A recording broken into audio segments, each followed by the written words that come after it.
Jai Sairam, welcome back to my channel. இன்றைக்கி இந்த பதிவில் சித்ரா பௌர்ணமி எப்போ, இந்த சித்ரா பௌர்ணமி அன்னைக்கு நாம் செய்கிற வழிபாடு பற்றி இந்த பதிவில் நான் ஷேர் பண்ணுறேன். சித்ரா பௌர்ணமி ஒரு முக்கியமான இந்துக்களோட பண்டிகைன்னே சொல்லலாம். இந்த சித்திரை மாதத்தில் வரும் இந்த நாளில் நாம் செய்யும் வழிபாடுகள் நம்முடைய பாவங்களையும் கர்ம வினைகளையும் குறைப்பதற்கான மிக முக்கியமான நாள். இந்த நாள் கர்ம வினைகளை கழிக்கவும் வாழ்வில் ஒளி பெறவும் சித்ரா பௌர்ணமியை கொண்டாடுறது ஒரு நல்ல வாய்ப்பு. இந்த நாளில் என்ன செஞ்சோம் அப்படின்னா புண்ணியம் கிடைக்கும் அப்படின்றத பற்றி இந்த பதிவில் பார்க்கலாம். என்னோட சேனலுக்கு தொடர்ந்து சப்போர்ட் பண்ணுங்கள், லைக் பண்ணுங்கள், ஷேர் பண்ணுங்கள், கமெண்ட் பண்ணுங்கள், மறக்காமல் சப்ஸ்கிரைப் பண்ணுங்கள், பெல் ஐகானை கிளிக் பண்ணுங்கள். சித்ரா பௌர்ணமி அப்படிங்கிறது இந்துக்களின் பண்டிகைகளின் முக்கியமான ஒரு பண்டிகை. இது சித்திரை மாதத்தின் முழு நிலவு நாளில் கொண்டாடப்படும். இந்த 2025ஆம் ஆண்டு மே 12ஆம் தேதி திங்கட்கிழமை சித்ரா பௌர்ணமி வருது. மே 11ஆம் தேதி இரவு 8:48 மணிக்கு துவங்கி மே 12ஆம் தேதி இரவு 10:45 மணி வரைக்கும் பௌர்ணமி திதி இருக்கு. அன்னைக்கு சித்திரகுப்தரை வழிபாடு செய்கிறது ரொம்ப முக்கியமான விஷயம். சித்திரகுப்தர் மனிதர்களின் பாவ புண்ணிய கணக்குகளை வச்சிருக்கிறாரு. அன்று புனித நதியில நீராடினோம் அப்படின்னா பாவங்கள் நீங்கும் அப்படின்றது நம்பிக்கை. ஏழைகளுக்கு உணவு கொடுத்தோம் அப்படின்னா கெட்ட கர்மாக்கள் குறையும். சித்ரா பௌர்ணமி அன்னைக்கு விரதம் இருந்து சித்திரகுப்தரை வழிபட்டோம் அப்படின்னா வாழ்க்கையில நிறைய நன்மைகள் பெருகும்.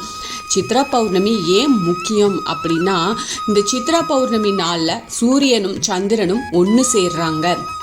அன்னைக்கு சித்திரகுப்தரை வழிபாடு செய்கிறது ரொம்ப சிறப்பு வாய்ந்த விஷயம். சித்திரகுப்தர் ஒவ்வொருவரின் கர்மாக்களையும் கணக்கெடுத்து யமனுக்கு உதவுறாரு. சித்ரா பௌர்ணமி அன்னைக்கு மக்கள் நதிக்கரையில் அல்லது ஏரிக்கரையில் சித்திரகுப்தருக்கு பூஜை செய்வாங்க. சித்ரா பௌர்ணமி அன்னைக்கு விரதம் இருக்கிறது வழக்கமாக வச்சிருப்பாங்க. காஞ்சிபுரத்தில் இருக்கின்ற சித்திரகுப்தர் கோவிலில் அதிகமான பக்தர்கள் வழிபாடு செய்வாங்க.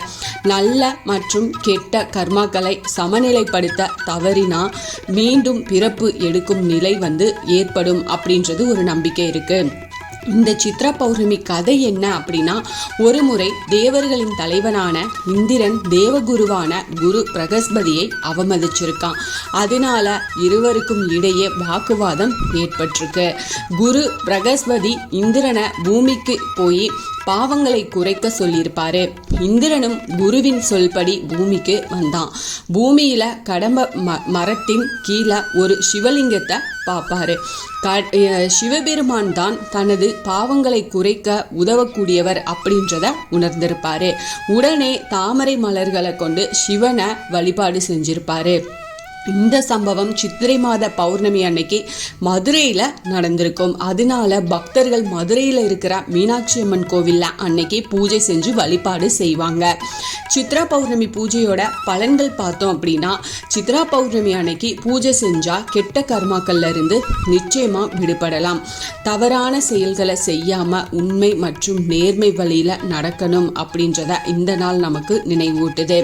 மனதில் உள்ள எதிர்மறை எண்ணங்களை நீக்க கடவுளிடம் பிரார்த்தனை செய்யணும்.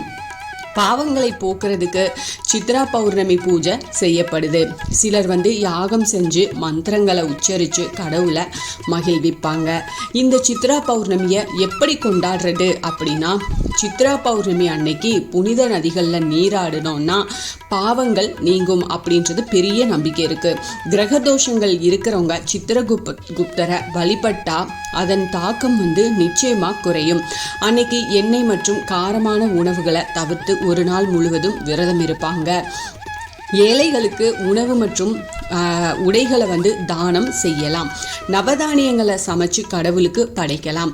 ராகு காலம் மற்றும் யமகண்டத்தில் பூஜை செய்கிறத தவிர்ச்சிக்கலாம். அதுக்கப்புறமா நீங்கள் சித்ரா பௌர்ணமி அன்னைக்கு நீங்கள் உங்கள் பக்கத்தில் கோயில் எங்கேயாவது சத்யநாராயணர் பூஜை நடந்தாலும் அதில் போய் கலந்துக்கோங்க. இவ்வளவு மகிமை வாய்ந்தது இந்த சித்ரா பௌர்ணமி. அதனால தவற விடாமல் அந்த அன்னைக்கு நீங்கள் வழிபாடு செய்யுங்க. நிச்சயமாக நம்மளுடைய கர்ம வினைகள் எல்லாம் எல்லாமே தீர்ந்து நமக்கு நல்ல பலனை கொடுக்கும். இந்த பதிவு உங்களுக்கு பயனுள்ள பதிவாக இருக்கும் அப்படின்னு நான் நம்புகிறேன். இதில் ஏதாவது சந்தேகம் இருக்குது அப்படின்னா எனக்கு கமெண்ட்டில் கேளுங்க, நான் பதில் சொல்கிறேன். என்னோட சேனலுக்கு தொடர்ந்து சப்போர்ட் பண்ணுங்கள், லைக் பண்ணுங்கள், ஷேர் பண்ணுங்கள், கமெண்ட் பண்ணுங்கள், மறக்காமல் சப்ஸ்கிரைப் பண்ணுங்கள், பெல் ஐக்கானை கிளிக் பண்ணுங்கள். இது போல் எனக்கு தெரிஞ்ச ஆன்மீக பதிவுகள் உங்ககிட்ட நான் ஷேர் பண்ணுறேன். Thank you friends. மீண்டும் அடுத்த பதிவில் சந்திப்போம்.